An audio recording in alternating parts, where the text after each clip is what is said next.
नमस्कार, स्वराज एक्सप्रेस में आप सभी का स्वागत है। मैं हूं आपके साथ कविता पांडे और सीधे झाबुआ चलेंगे, जहां झाबुआ जनजातीय सम्मेलन कार्यक्रम में शामिल हुए पीएम नरेंद्र मोदी ने जो है कर्तव्यों के आधार पर जो किए गए हैं उसको आगे ले जाना चाहिए। इसीलिए उनके जन्म जयंती 15 नवंबर को हमारे आदिवासियों के लिए राष्ट्रीय जनजाति गौरव दिवस का घोषणा किया और देश भर के जनजातियों का मान सम्मान को बढ़ाने का काम किया है। और 10 जगह जो है हमारे जनजाति महापुरुष है, चाहे उत्तर में हो चाहे दक्षिण में हो, सारे हमारे आदिवासी महापुरुषों का वो जो है संग्रहालय स्थापित करने का काम कर रहे हैं और हमारे आदिवासियों को आगे बढ़ाने के लिए, सशक्तिकरण करने के लिए आजाद भारत में पहली बार किसी ने सोचा है तो आदरणीय नरेंद्र भाई मोदी जी ने, भारतीय जनता पार्टी ने, कि एक आदिवासी बहन को देश के सर्वोच्च स्थान पर बैठाने का काम किया है। इसके लिए भी मैं देश भर के 12 करोड़ आदिवासी जनजातियों के तरफ से मैं प्रधानमंत्री जी को मैं आभार व्यक्त करता हूं, नमन करता हूं। मित्रों, यही नहीं, आजादी के बाद भगवान बिरसा मुंडा जी का जो झारखंड के उली हाथू है, वहां पर किसी प्रधानमंत्री जी गया है तो हमारे यशस्वी प्रधानमंत्री आदरणीय नरेंद्र भाई मोदी जी ने उनके गांव में जाकर के वहां के धरती के मिट्टी का तिलक लगा करके देश भर के आदिवासियों को विकसित करने का संकल्प लिया और उसी दिन 24,000 करोड़ से भी ज्यादा वो धनराशि हमारे जो है प्रधानमंत्री जनधन योजना के माध्यम से प्रिमिटिव ट्राइब के गांव का विकास हो, ऐसे अनेक काम हमारे प्रधानमंत्री जी ने हमारे देश के आदिवासियों के विकास के लिए सबका साथ, सबका विकास, सबका विश्वास और सबका प्रयास के सूत्रों और मंत्रों के आधार पर वो विकास का काम कर रहे हैं। इसलिए अगर आज अगर देश के हमारे आदिवासियों के लिए सोचने के लिए कोई है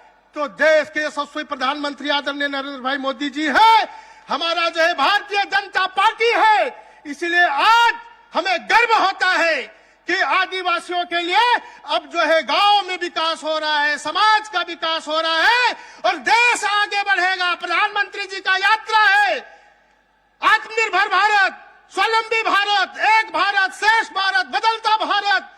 तो इस यात्रा में हम पूरे देश भर के आदिवासी उनके साथ चलने के लिए तैयार हो, ये संकल्प आज लेना है। हम सब लोग संकल्प लेंगे ना, हाथ उठा करके हम विश्वास दिलाए कि हमारे प्रधानमंत्री जी के साथ हम लोग चलने के लिए तैयार हैं।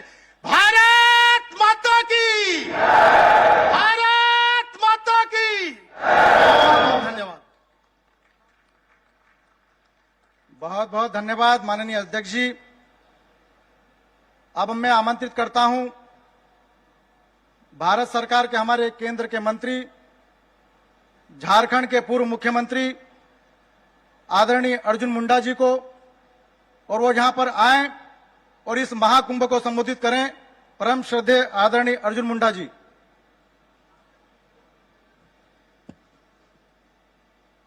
भारत के यशस्वी प्रधानमंत्री और विश्व के सबसे लोकप्रिय नेता, जनजातीय मोर्चा के इस मंच पर हम सबको मार्गदर्शन देने के लिए यहां पर उपस्थित यशस्वी प्रधानमंत्री आदरणीय नरेंद्र भाई मोदी जी, राज्य के मुख्यमंत्री आदरणीय मोहन यादव जी, डॉक्टर मोहन यादव जी, प्रदेश अध्यक्ष भारतीय जनता पार्टी मध्य प्रदेश माननीय बीडी शर्मा जी,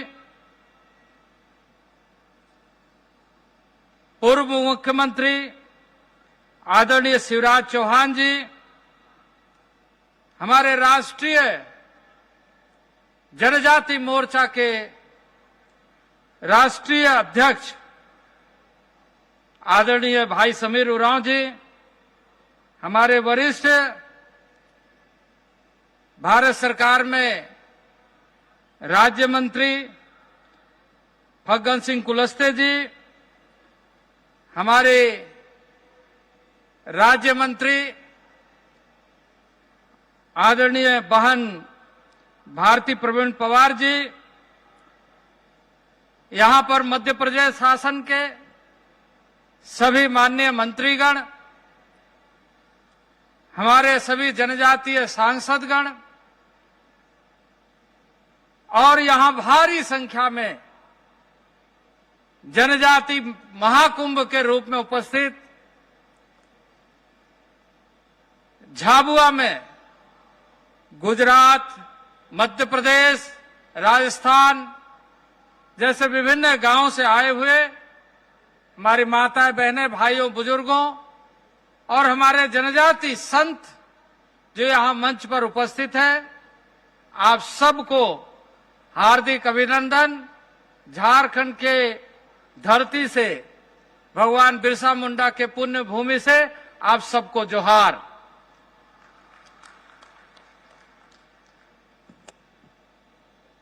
माननीय प्रधानमंत्री जी ने आज आजादी के लंबे कालखंड में जनजाति समाज की उन भावनाओं को, जनजाति समाज के उन शहीद आत्माओं को, ऐसे रणबांकुरों को जिन लोगों ने आजादी के समय अपने माटी के लिए, अपने धरती के लिए खून बहाने का काम किया, अपना आहुति देने का काम किया, उन्हें वास्तविक सम्मान कैसे मिले, ये सुनिश्चित करने का कार्य न केवल किसी एक प्रदेश में बल्कि संपूर्ण भारत में, मणिपुर में रानी गंदलियो की धरती से लेकर मध्य प्रदेश में रानी दुर्गावती के धरती तक, राजस्थान में टाटिया भील की धरती से, गोविंद गुरु की धरती से लेकर भगवान बिरसा मुंडा के धरती तक, इसी तरीके से देश के विभिन्न हिस्सों में संग्रहालयों का निर्माण, इतिहास लेखन और हम खुद को जाने, आदिवासी समाज को प्रेरित करने का, आदिवासी समाज को आत्मसम्मान, स्वाभिमान के साथ आगे बढ़ने का और विकास के मुख्य धारा में जुड़ते हुए उन रणबांकुरों को श्रद्धांजलि अर्पित करते हुए नए भारत निर्माण करने का संकल्प में किस तरीके से जनजातीय समुदाय का योगदान बढ़े और नए भारत गढ़ने का कार्य हो, इस दिशा में कार्य प्रारंभ करने का काम आजादी के लंबे कालखंड में माननीय प्रधानमंत्री नरेंद्र भाई मोदी के नेतृत्व में प्रारंभ हुआ। आज उसी जनभागीदारी को सुनिश्चित करते हुए जहां अरुणाचल से जनजातीय समाज के किरण रिजिजू जैसे हिमालय के छोर पर रहने वाले ऐसे सांसद भारत सरकार में जनजाति समाज से मंत्री है, तो वहीं सर्बानंद सोनोवाल जैसे जनजाति समाज के कैबिनेट मिनिस्टर हैं। फग्गन सिंह कुलस्ते मध्य प्रदेश से हैं, महाराष्ट्र डॉक्टर भारती प्रवीण पवार जी हैं, बंगाल से जॉन बारला जी हैं, उड़ीसा से विशेश्वर टूडू जी हैं और झारखंड से मेरे जैसे कार्यकर्ता को देश के जनजाति समाज के बीच में कार्य करने का अवसर दिया। पहली बार ऐसा हुआ है आजादी के बाद इस देश में लंबे कालखंड तक कांग्रेस ने शासन किया, लेकिन कांग्रेस ने ना जनजाति समाज को समझने का काम किया, न जनजाति समाज के वैसे रणबांकुरों को स्मरण करने का काम किया, ना ही उन्हें सम्मान देने का काम किया। आज हम गर्व से कह सकते हैं कि मणिपुर से लेकर के अरुणाचल से लेकर मध्य प्रदेश से लेकर गुजरात से लेकर बंगाल उड़ीसा से लेकर सारे जगहों में हमारे रणबांकुरों के इतिहास को देश और दुनिया जाने, इसके लिए संग्रहालयों का निर्माण हो रहा है। अधिकतर जगहों में संग्रहालय का निर्माण कार्य पूरा हो चुका है। कोई भी समाज अपने स्वाभिमान के साथ जीता है, अपने सम्मान के साथ जीता है। उस सम्मान को दबाकर कांग्रेस ने इस देश में शासन करने का काम किया। आज आपको एक ताजा उदाहरण बताना चाहता हूं कि ताजा उदाहरण यह है कि अभी कुछ दिन पहले कांग्रेस के एक नेता भारत जोड़ो यात्रा के माध्यम से भगवान बिरसा मुंडा के धरती पर जाते हैं। अपने राजनीतिक महत्वाकांक्षा को लेकर वो यात्रा में भगवान बिरसा मुंडा के धरती पर जाते हैं। एक तरफ देश का वो लाल, देश का वो पुत्र नरेंद्र भाई मोदी भगवान बिरसा मुंडा के धरती पर, उनके जन्मभूमि पर जाकर माटी को तिलक लगाकर संकल्प लेते हैं कि जनजाति समाज और देश का संपूर्ण विकास, विकसित भारत कैसे बनेगा। और दूसरे तरफ ये भारत जोड़ो यात्रा के नाम से वहां जाकर, उस धरती पर जाकर भगवान बिरसा मुंडा के जन्मभूमि पर जाने का वो कार्य नहीं करते। वो सिर्फ अपने राजनीतिक महत्वाकांक्षा के साथ खूंटी के धरती पर लोगों को, जनजाति समाज को कैसे भड़काया जाए, वो नीति अपनाने का, जो भारतीय जनता पार्टी ने हमेशा जनजातीय समाज की चिंता की है, जनजातियों के भविष्य की चिंता की है, जिससे जनजातीय समाज के साथ साथ पूरा देश के संपूर्ण विकास के लिए सभी लोगों को, जिसका मंत्र है सबका साथ, सबका विकास और सबका विश्वास, इस मंत्र को आगे लेकर चलने वाला, जहां देश का प्रधानमंत्री, लोकप्रिय प्रधानमंत्री माटी को तिलक लगाते हैं और दूसरे तरफ राहुल गांधी को उस धरती पर जाकर, उस जमीन पर जाकर भगवान बिरसा मुंडा के गांव जन्मभूमि पर जाने का मौका नहीं मिलता है। यही उनका चरित्र है, यही उनका परिचय है, जो कांग्रेस ने 60 वर्षों तक इस देश में शासन किया।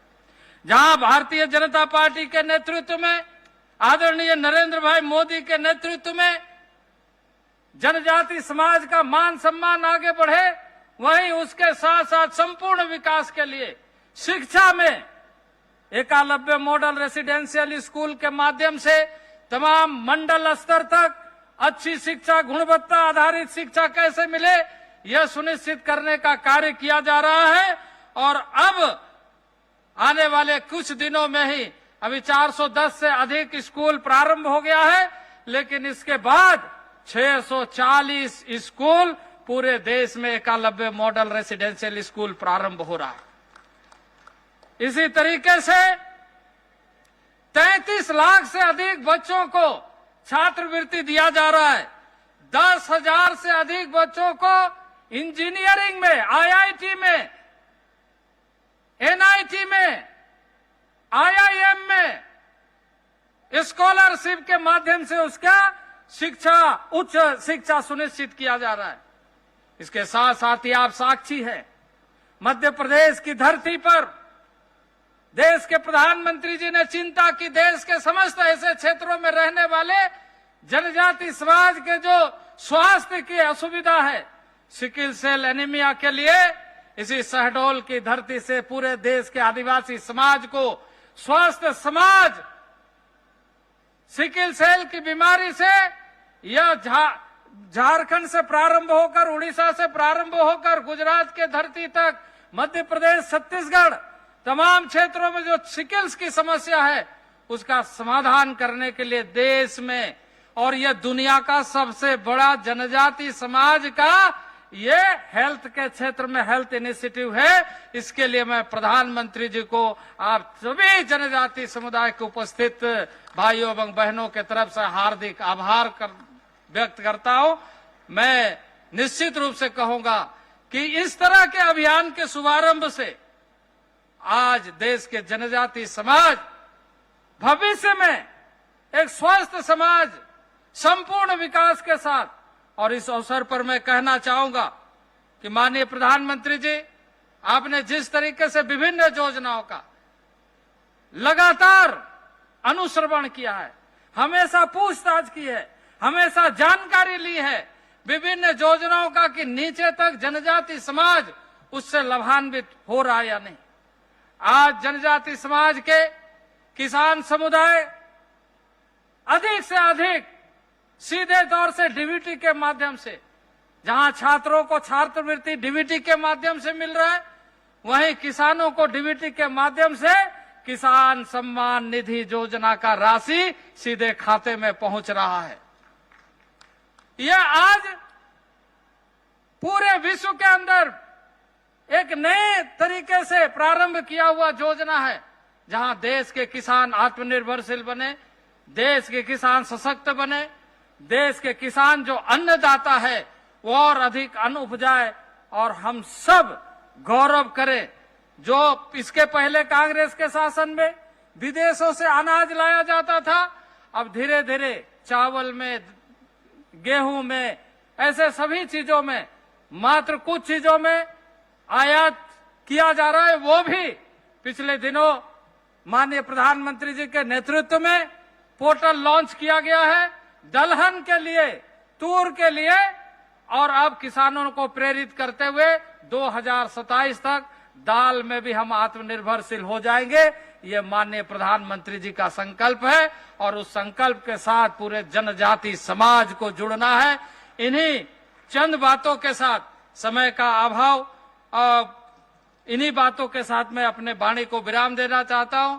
बोलिए भारत माता की, भारत माता की, भारत माता की। एक नारा और मैं देना चाहता हूं कि अब की बार, अब की बार, अब की बार।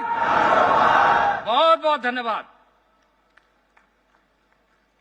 बहुत बहुत धन्यवाद आदरणीय हमारे मंत्री जी। अब मैं आमंत्रित कर रहा हूं मध्य प्रदेश के हमारे जननायक, मध्य प्रदेश के हमारे मुख्यमंत्री, जिन्होंने अभी अभी हमारे क्रांति सूर्य के नाम से टंट्या भील विश्वविद्यालय खोलने की स्वीकृति दी है। मैं आमंत्रित करता हूं मध्य प्रदेश के मुख्यमंत्री आदरणीय डॉक्टर मोहन यादव जी को। एक बार ताली बजाकर हमारे सभी आदिवासी भाई हमारे मुख्यमंत्री का स्वागत करें। आदरणीय मुख्यमंत्री जी। बोले भारत माता की। आज के इस कार्यक्रम में यद्यपि मैं समझ रहा हूं कि हम सब जिनको सुनने आए हैं उनके लिए कमी नहीं है। जोरदार ताली बजाएं माननीय यशस्वी प्रधानमंत्री माननीय नरेंद्र मोदी जी के लिए। केवल आधे मिनट में मैं अपनी बात समाप्त करूंगा क्योंकि हम सब उनको सुनने आए।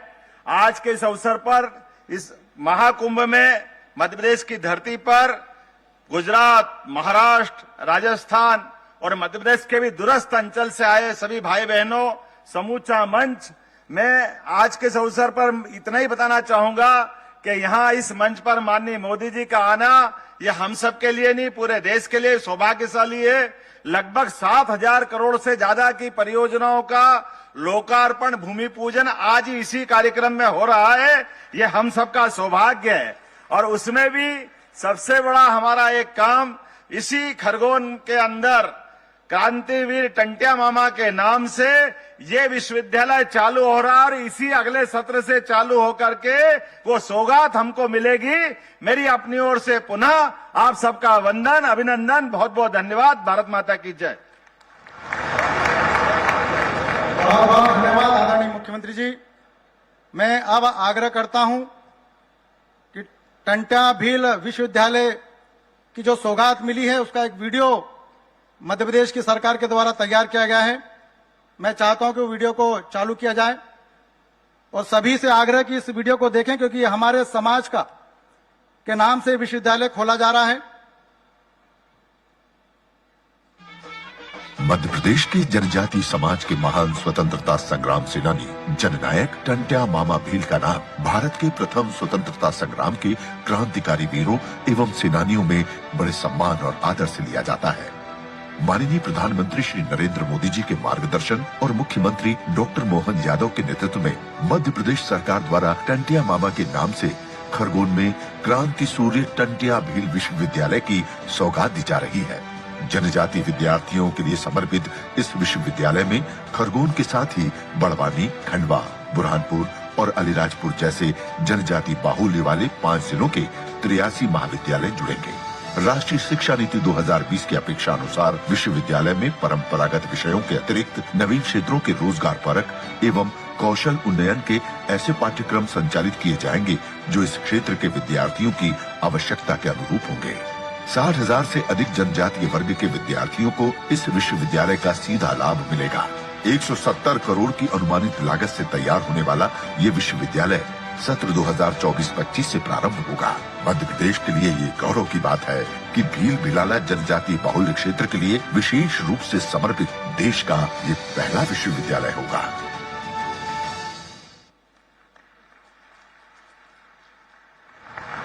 एक बार पूरा सदन ताली बजाकर टंट्या भील विश्वविद्यालय की स्थापना के अवसर पर हमारे सभी मंचासीन का हार्दिक स्वागत करें, अभिनंदन करें।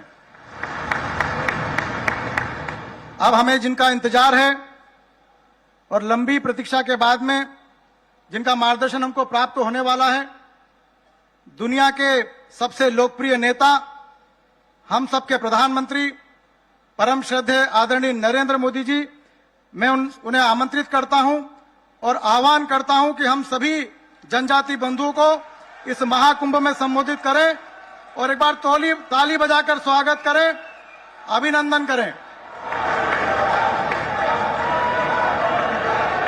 भारत माता की, भारत माता की।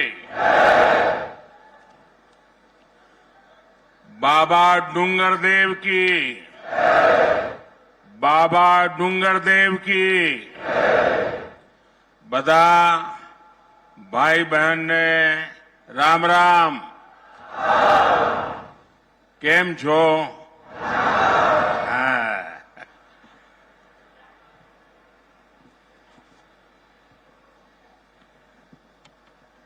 देवाजिरी महादेव के चरणों में प्रणाम करते हुए सबसे पहले मैं झाबुआ की पावन मिट्टी को नमन करता हूं।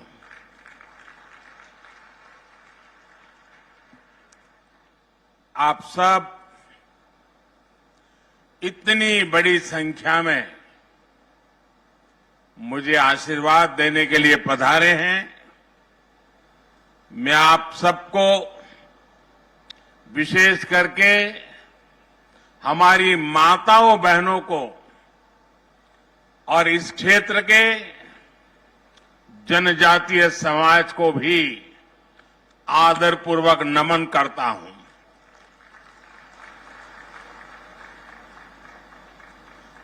आप सबको देखकर मन में वैसी ही खुशी हो रही है जैसी अपने परिजनों से मिलकर के होती है।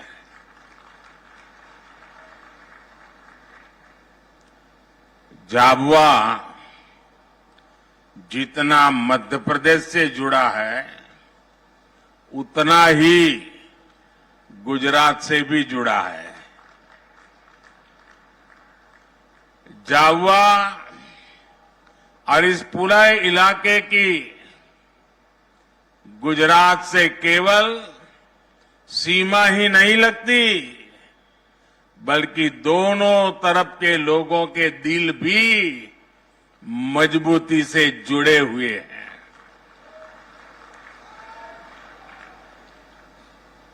गुजरात में रहते हुए मुझे यहां के जनजीवन से, यहां की परंपराओं से करीब से जुड़ने का अवसर मिला था। इसलिए जब भी मैं आपके बीच आता हूं तो वो भाव ताजा हो जाता है।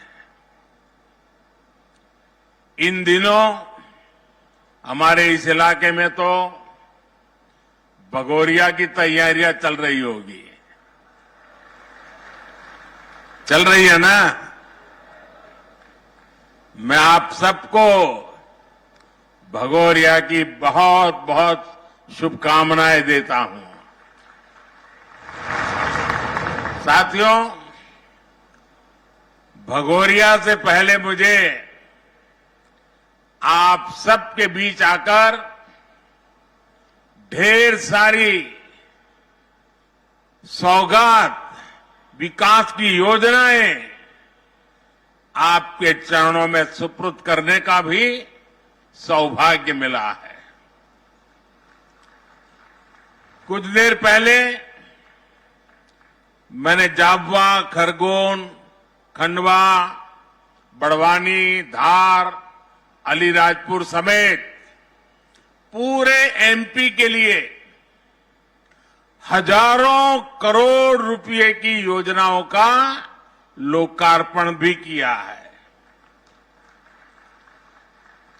जाबुआ के किसानों के गांव भी समृद्ध हो, इसके लिए आज आदर्श ग्राम योजना की विकास राशि भी जारी हुई है। इस क्षेत्र की कनेक्टिविटी को बेहतर करने के लिए आज मध्य प्रदेश में कई बड़ी रेल परियोजनाओं को भी शुरू किया गया है। आज से रतलाम और मेघनगर रेलवे स्टेशन को आधुनिक बनाने का काम भी शुरू हो रहा है। जनजातीय समाज की मेरी करीब 2 लाख बहनों बेटियों के खातों में 1500 रुपये भी आज भेजे गए हैं। एक साथ विकास के इतने सारे काम ये बता रहे हैं मध्य प्रदेश में फिर से एक बार बनाई हुई ये डबल इंजन की सरकार डबल तेजी से काम कर रही है। विकास के इस महाअभियान का श्रेय मध्य प्रदेश की जनता को जाता है। मैं आप सबको इसके लिए बहुत बहुत बधाई देता हूं। साथियों, यहां आपके बीच आने से पहले मैंने देखा कि मेरी इस यात्रा को लेकर खूब चर्चाएं भी हो रही है। भांति भांति की बातें लिखी जा रही है, भांति भांति की बातें बोली जा रही हैं। कुछ लोग कह रहे हैं कि मोदी मध्य प्रदेश में जाबुआ से लोकसभा की लड़ाई का आगाज करेगा। मैं बताना चाहता हूं कि मोदी लोकसभा चुनाव के प्रचार के लिए नहीं आया है। मोदी तो सेवक के तौर पर ईश्वर रूपी एमपी की जनता जनार्दन का आभार मानने आया है। मध्य प्रदेश में विधानसभा के नतीजों से आप पहले ही बता चुके हैं लोकसभा के लिए आपका मूड क्या रहने वाला है। एमपी ने ये भी बता दिया है कि भाजपा सरकार की डबल इंजन सरकारों के प्रति जन समर्थन लगातार बढ़ रहा है। इसलिए इस बार विपक्ष के बड़े बड़े नेता पहले से ही नेता विपक्ष में बोलने लगे हैं, संसद में बोलने लगे हैं। 24 में 400 पार, 24 में फिर एक बार, लेकिन इसके पहले मध्य प्रदेश की जनता ने विधानसभा चुनाव में जो हमें भारी जन समर्थन किया है, हमारे इतने सारे साथियों को विजयी बनाया है। आपने हमारे पर जो विश्वास रखा है ना, मैं आज फिर एक बार गारंटी देता हूं कि इस विश्वास के अनुरूप हम दिन रात आपके लिए काम करेंगे।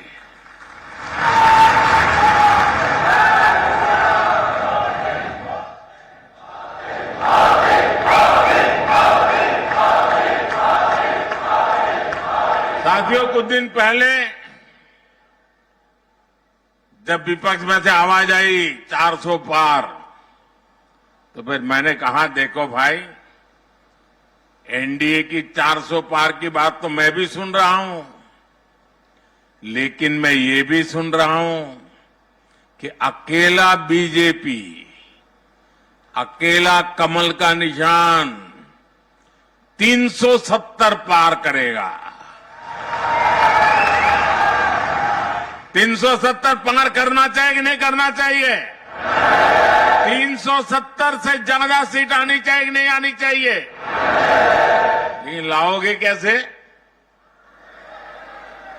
मैं आपको एक जड़ी बूटी देता हूं, दे दूं? मैं पब्लिकली जड़ी बूटी दे रहा हूं। देखिए, आपको बस आज से यहां से जाकर के एक ही काम करना है, ज्यादा नहीं, एक ही काम। क्या काम करना है? पिछले 3 चुनाव में आपके यहां पोलिंग बूथ में क्या रिजल्ट आया था वो निकालो। पोलिंग बूथ में कमल पर कितने वोट पड़े थे उसका हिसाब निकालो। निकालोगे? 3 चुनाव का निकालोगे?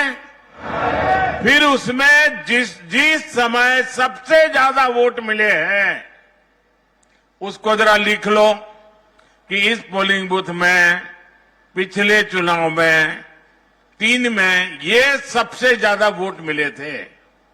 लिख लोगे? जरा जवाब दीजिए, लिख लोगे?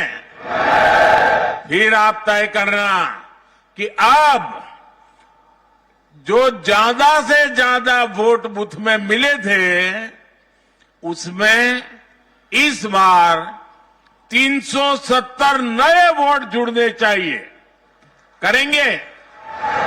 यानी आपके पोलिंग बूथ में जितने वोट ज्यादा पहले मिले थे उसमें इस बार मेहनत करके 370 वोट ज्यादा लाना है। लाएंगे? हिसाब किताब करेंगे? एक एक मतदाता की सूची बनाएंगे? सरकार के काम उसको बताएंगे? उसने कौन कौन सी योजना का लाभ उसके घर तक पहुंचा है ये बताएंगे उसको? और जिसको अभी पहुंचा नहीं है उसको विश्वास देंगे कि मोदी जी फिर से आकर के काम पूरा करेंगे? बताओगे? अब एक पोलिंग बूथ में अगर आप नए 370 वोट 370 वोट આપણે ગુજરાતીમાં 370 કહીએ ને? હા, 370 वोट अतिरिक्त होने चाहिए। अगर ये मेरे हर बूथ में हो गया तो 370 पार पक्का करेंगे। साथियों, विपक्ष के लोगों को जमीनी हकीकत का ये आईना मध्य प्रदेश ने पिछले चुनाव में जनता का मिजाज क्या है वो दिखा दिया है। मध्य प्रदेश को मौका मिला इसलिए दिखा दिया, लेकिन ऐसा ही मिजाज हिंदुस्तान के कोने कोने में है। मैं अभी दक्षिण में गया था, राम मंदिर को लेकर के मेरा एक अनुष्ठान चलता था और मैंने वहां जो भाव देखा, माताएं, बहनें, बुजुर्ग, बच्चे, नौजवान।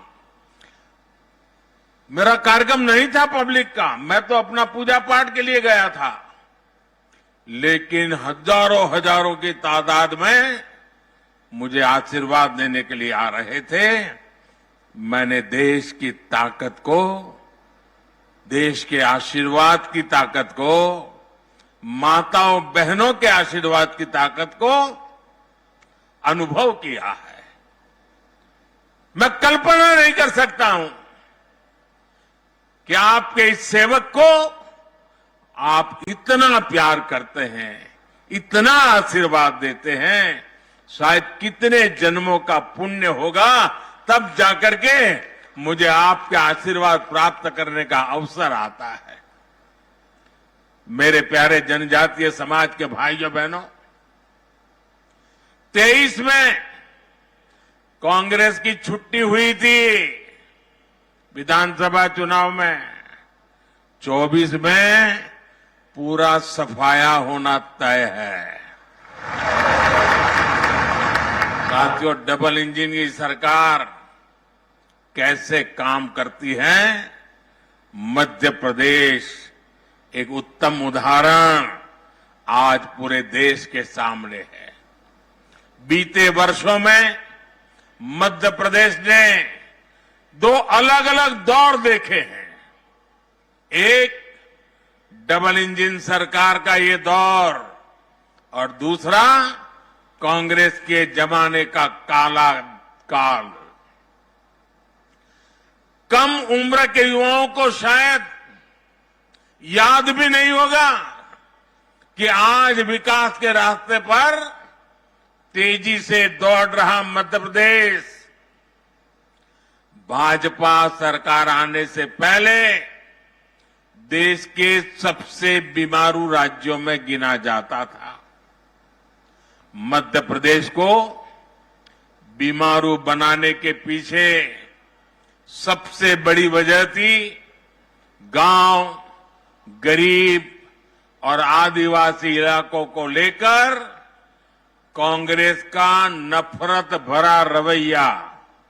नफरत, नफरत, नफरत।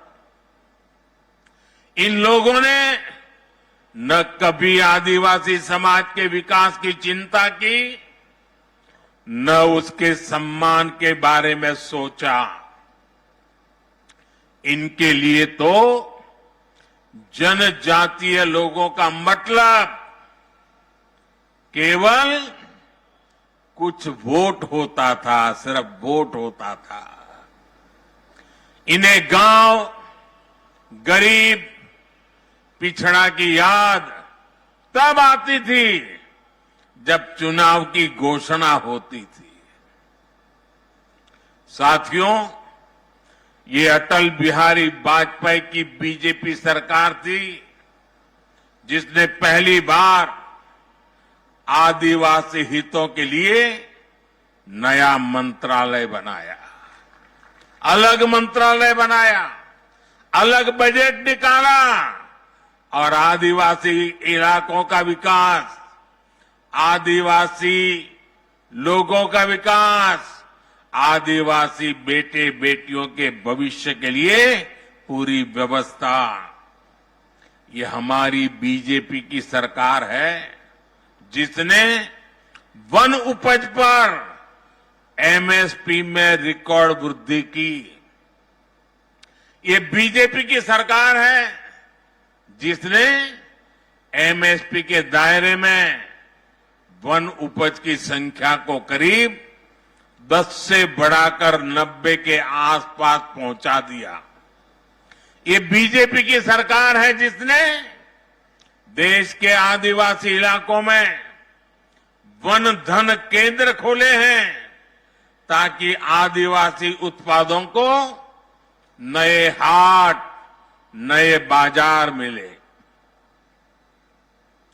भाइयों और बहनों, हमारे लिए जनजातीय समाज वोट बैंक नहीं है, हमारे लिए तो जनजातीय समाज हमारे देश का गौरव है। हमारे देश के उज्जवल भविष्य की गारंटी ये मेरा जनजातीय समाज है। आपका सम्मान भी और आपका विकास भी ये मोदी की गारंटी है।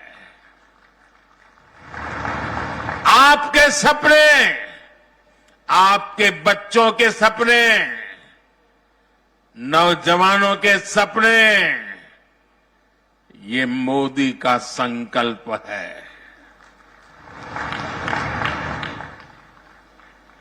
इसलिए भगवान बिरसा मुंडा की जयंती को जनजातीय गौरव दिवस के तौर पर मनाने का फैसला मोदी सरकार ने किया। टंटिया मामा के बलिदान को याद कर आज बलिदान दिवस मनाया जाता है। उन्हीं के नाम पर आज मैं युवाओं के लिए क्रांति सूर्य टंट्या भील विश्वविद्यालय की घोषणा कर रहा हूं। आज और भी एक महत्वपूर्ण दिवस है। आज तिलक मांझी, हमारे तिलका मांझी जी, हमारे आदिवासी समाज का गौरव, उन्होंने बिहार के भागलपुर में अंग्रेज 1784 में 1784 में यानी 1857 से भी पहले हमारे तिलक मांझी जी ने भागलपुर के कमीशन किलिंगलैंड को तीर मार करके मार दिया था अंग्रेज को। आज ऐसे वीर पुरुष की जन्म जयंती भी है जब मेरा आदिवासी समाज मेरे सामने बैठा है। आज जो कार्यक्रमों की रचना हुई उसके कारण अब झाबुआ, रतलाम, खरगोन, धार और आसपास के युवाओं को, आदिवासी बच्चों को उच्च शिक्षा के लिए न गुजरात जाना पड़ेगा, न इंदौर, उज्जैन के चक्कर काटने पड़ेंगे। साथियों, गुजरात में मैंने देखा था कि आदिवासी पट्टों में स्कूलों की कमी के कारण बच्चों को स्कूल जाने के लिए कई किलोमीटर चलना पड़ता था। मैं मुख्यमंत्री बना तो इन पट्टों में मैंने स्कूल खुलवाए। मैं आपके बाजू में, यानी पता ही नहीं चलता कि मध्य प्रदेश है कि गुजरात है, यहां के गांव-गांव जाता था, भिक्षा मांगता था और घर घर जाके कहता था कि मुझे भिक्षा में वादा दो, वचन दो कि आप अपनी बेटी को पढ़ाओगे। मैं मुख्यमंत्री था। 13, 14, 15 जून 40-45 डिग्री तापमान रहता था, चारों तरफ गर्म हवाएं चलती थी। तब मैं झाबुआ के बगल में दाहोद के जंगलों में छोटे छोटे गांवों में जाकर के बेटियों को उंगली पकड़ करके स्कूल ले जाने का काम करता था। अब आदिवासी बच्चों के लिए मैं देश भर में एकलव्य आवासीय स्कूल खुलवा रहा हूं, रेसिडेंशियल स्कूल। कांग्रेस ने इतने वर्षों में, इतने साल उनको काम करने का अवसर मिला था, सिर्फ 100 एकलव्य स्कूल खोले थे, वो भी वहां जहां उनके बड़े बड़े बाबू बैठे थे। जबकि भाजपा की सरकार ने अपने 10 साल में ही इससे 4 गुना ज्यादा एकलव्य स्कूल खोल दिए हैं। एक भी आदिवासी बच्चा शिक्षा के अभाव में पीछे रह जाए, ये मोदी को मंजूर नहीं है। साथियों, हमारा आदिवासी समाज हजारों वर्षों से वन संपदा से अपनी रोजी रोटी चलाता है। कांग्रेस के समय आदिवासियों के उस अधिकार पर कानूनी पहरे लगा दिए गए थे। वन संपदा कानून में बदलाव करके हमारी सरकार द्वारा आदिवासी समाज को वन भूमि से जुड़े अधिकार लौटाए गए हैं। इतने वर्षों से आदिवासी परिवारों में सिकल सेल एनीमिया हर वर्ष सैकड़ों लोगों की जान ले रही थी। केंद्र और राज्यों में दोनों जगह कांग्रेस ने इतने वर्ष सरकार चलाई, लेकिन उन्होंने असमय मृत्यु को प्राप्त होते जनजातीय युवाओं की, बच्चों की चिंता नहीं की। उन्हें पता था कि भोले भाले आदिवासी लोग बीमारी के लिए उनकी सरकार को जिम्मेदार नहीं मानेंगे। ये चुनाव का मुद्दा नहीं होता था, लेकिन साथियों, हमारे लिए वोट नहीं, आपकी जिंदगी मायने रखती है। हमने वोट बैंक के लिए नहीं, आदिवासी समाज के स्वास्थ्य के लिए सिकल सेल एनीमिया के खिलाफ अभियान शुरू किया है। ये कांग्रेस और हमारी नीयत में फर्क बताता है।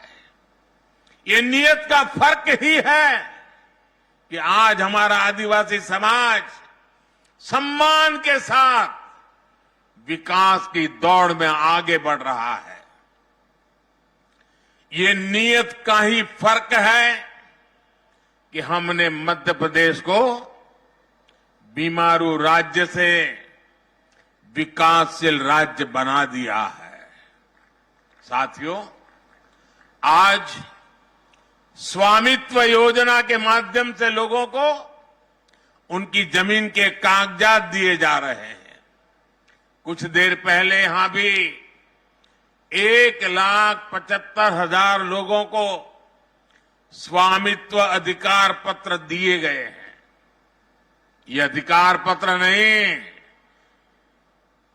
ये आपकी जिंदगी में सुरक्षा पत्र भी है। ये सिक्योरिटी की गारंटी का पर्चा है। वो सुरक्षा पत्र जिनसे हमारे परिवारों को भूमि विवादों से सुरक्षा मिलती है।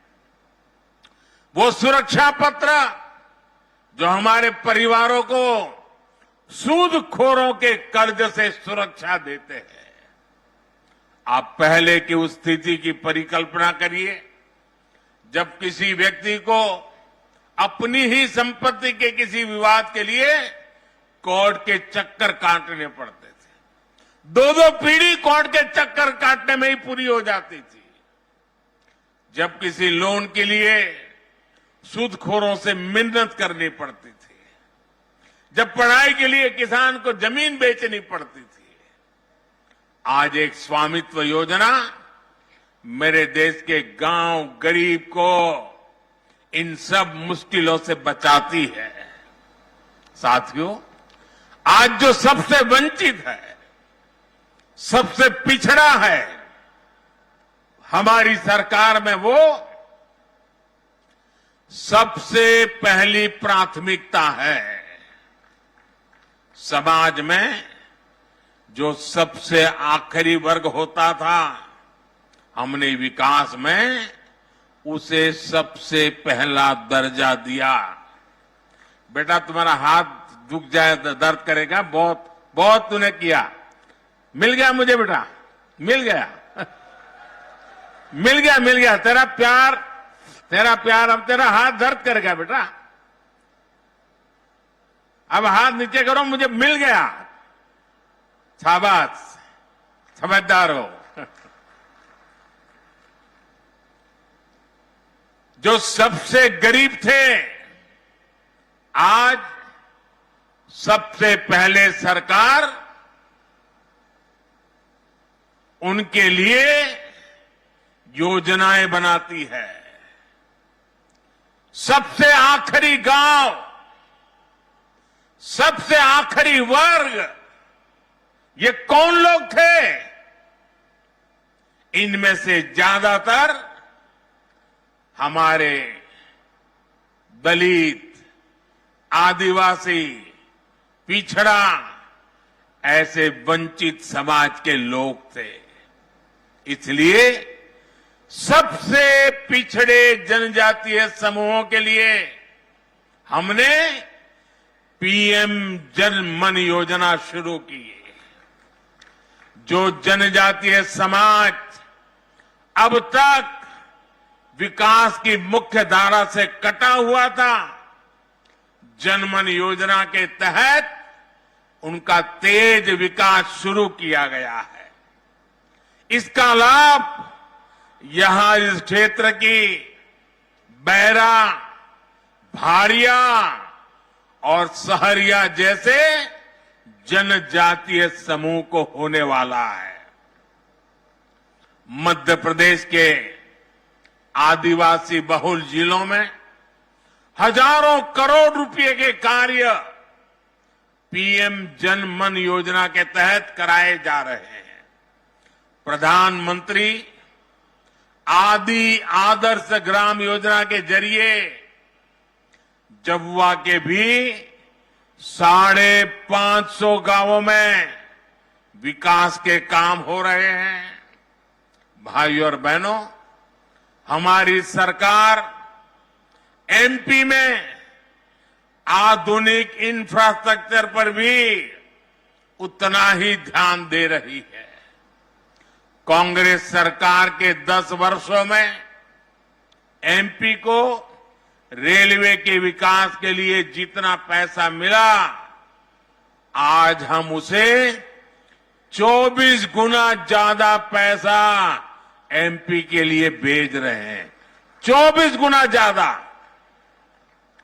आज भी मैंने करीब 3,500 करोड़ रुपए की रेल परियोजनाओं का लोकार्पण किया है। 3,500 करोड़ रुपए की लागत के नेशनल हाईवेज का भी आज लोकार्पण हुआ है। आप सोचिए, आज एक एक सेक्टर में एमपी के विकास के लिए हम इतना ज्यादा पैसा भेज रहे हैं। वो कौन से इलाके थे जहां रेल की, सड़क की, बिजली की, रोजगार की सुविधाएं नहीं पहुंचती थी? इनमें से अधिकांश जनजातीय और ग्रामीण इलाके ही थे, क्योंकि कांग्रेस को आपके गांव की नहीं, उनको तो अपने महलों की चिंता थी। कांग्रेस ने इन इलाकों की जो उपेक्षा की, उनके बनाए गड्ढे भरने के लिए आज हम पूरी मेहनत से काम कर रहे हैं। इसलिए कांग्रेस के लोकल नेता भी अपने आला कमान से कहने लगे हैं कि हम मोदी के खिलाफ वोट मांगने जाएं तो किस मुंह से जाएं। उन बेचारों की मुसीबत तो है जो नेता अब पार्टी में थोड़े बहुत बचे हैं, उनमें भी कोई अब जिम्मेदारी उठाना नहीं चाहता है। सुना है कि इन दिनों मध्य प्रदेश कांग्रेस में अंदर खाने खूब भगदड़ भी मची हुई है। जनता की उपेक्षा करने वालों का यही हश्र होता है। कांग्रेस अब अपने पापों के दलदल में फंस चुकी है। वो उससे निकलने की जितनी कोशिश करेगी उतना ही और धंसेगी। साथियों, आज इस अवसर पर मुझे आपको कांग्रेस की साजिशों से भी आगाह करना है। अपनी हार सामने देखकर कांग्रेस और उसके साथी अब अपने आखिरी दांव पेच इस्तेमाल करने में लग गए हैं। कांग्रेस और उसके दोस्तों की दो ही ताकत है। जब ये सत्ता में रहते हैं तब लूटते हैं, जब सत्ता से बाहर जाते हैं तो लोगों को लड़वाते हैं। यानी लूट और फूट यही कांग्रेस की ऑक्सीजन है। इनको बंद करते ही कांग्रेस पार्टी का सियासी दम टूटने लग जाता है। ज्यादातर राज्यों में सरकार से बेदखल करके जनता जनार्दन ने इनकी लूट के रास्ते बंद कर दिए हैं। अब ये वापस कुर्सी पाने के लिए जाति के नाम पर, भाषा के नाम पर, इलाके के नाम पर टूट करवाने में, फूट करवाने में लगे हुए हैं। लेकिन देश इनकी हरकतें देख रहा है। देश इनके मंसूबे सफल नहीं होने देगा। साथियों, कांग्रेस के भीतर आदिवासी समाज के लिए नफरत कूट कूट करके भरी पड़ी है। ये लोग आदिवासी समाज के वोट मांगने तो आपके पास आते हैं, लेकिन जब आदिवासी समाज से पहली बार एक महिला राष्ट्रपति का चुनाव लड़ती है तो कांग्रेस उन्हें रोकने के लिए, उन्हें हराने के लिए दीवार बनकर खड़ी हो जाती है। देश को कांग्रेस की वो करतूत याद है। चुनाव आने पर ये लोग बड़ी बड़ी घोषणाएं तो करते हैं, लेकिन मोदी जब हर गरीब के लिए, दलित, पिछड़ा, आदिवासी के लिए पक्के घर बनवाता है तो ये मोदी को गालियां देते हैं। मध्य प्रदेश में डबल इंजन सरकार ने करीब 45 लाख परिवारों को पक्का घर दिया है। 65 लाख से ज्यादा परिवारों को पानी के लिए नल के कनेक्शन मिले हैं। बीच में जितने दिन इनकी सरकार रही, इन्होंने गरीबों तक ये लाभ पहुंचाने से रोकने के लिए हर संभव कोशिश की थी। एमपी के लोग उनके वो पाप भूले नहीं है। तालवाड़ा बांध परियोजना के पूरा होने के बाद झाबुआ, रतलाम और धार के हजारों गांवों को पानी पहुंचेगा। इन कामों के लिए इस क्षेत्र के लोगों को, यहां के मेरे आदिवासी भाई बहनों को इन कामों के लिए दशकों तक इंतजार करना पड़ा। लोग ये बातें भूलते नहीं हैं। कांग्रेस के लोग समझ लें, ये मेरे आदिवासी भाई बहन समय आने पर हिसाब चुकता कर देते और पक्का चुकता करते हैं।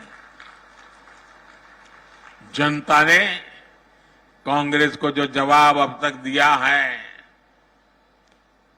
वो तो अभी ब्याज का जवाब है। कांग्रेस का पूरा हिसाब तो अभी बाकी है।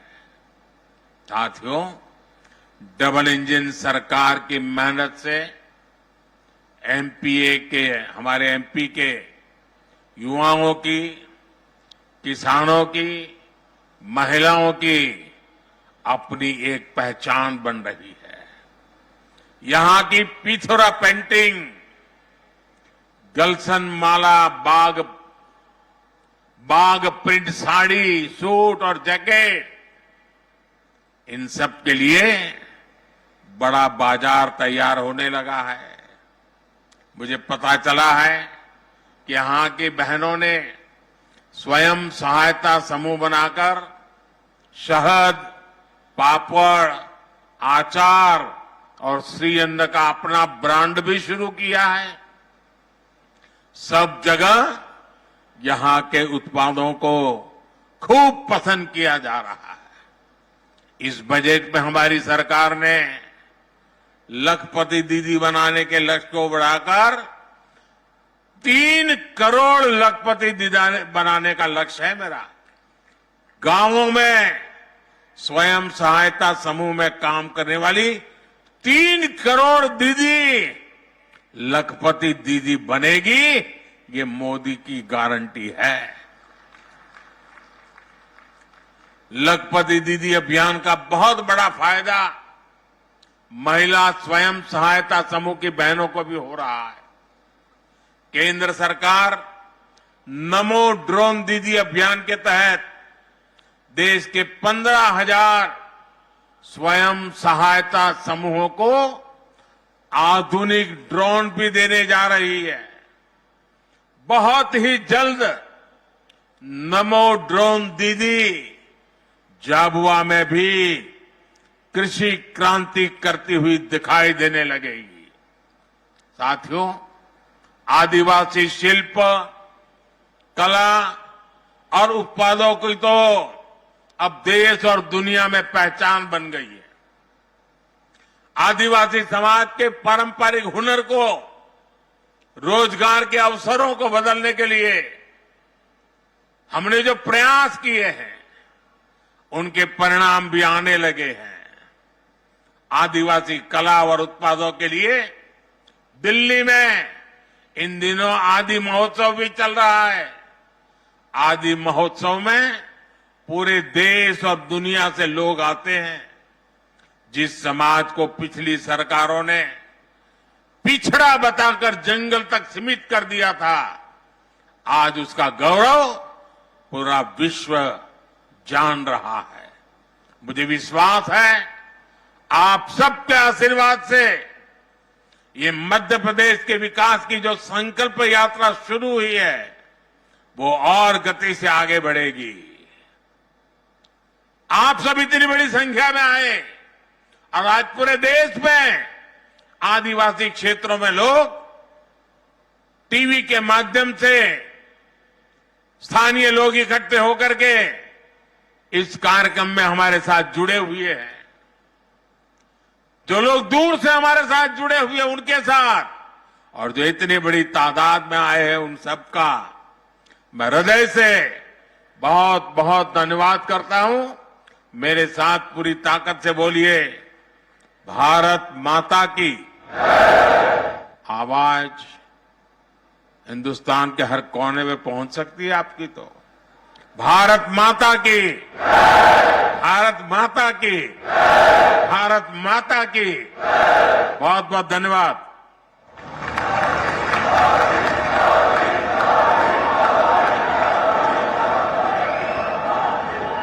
बोलो भारत माता की। अब इस आदिवासी महाकुंभ के समापन अवसर पर मैं आभार प्रदर्शन के लिए आदरणीय अशोक नेते जी को आमंत्रित करता हूं। हम सबका आभार व्यक्त करें। सभी को नमस्कार। देश के लोकप्रिय नेता, विश्व गुरु और देश के यशस्वी पंतप्रधान आदरणीय नरेंद्र भाई मोदी जी ने हम सबको बहुमूल्य मार्गदर्शन किया और यही नहीं तो हम सबके विकास के लिए मंच पे कई योजना के बारे में घोषणा भी की। इसलिए मैं भारतीय जनता पार्टी जनजातीय मोर्चा के तरफ से आदरणीय नरेंद्र मोदी जी का तहे दिल से आभार व्यक्त करता हूं। मंच पे बैठे सभी नेताओं का भी मैं आभार व्यक्त करता हूं और मेरे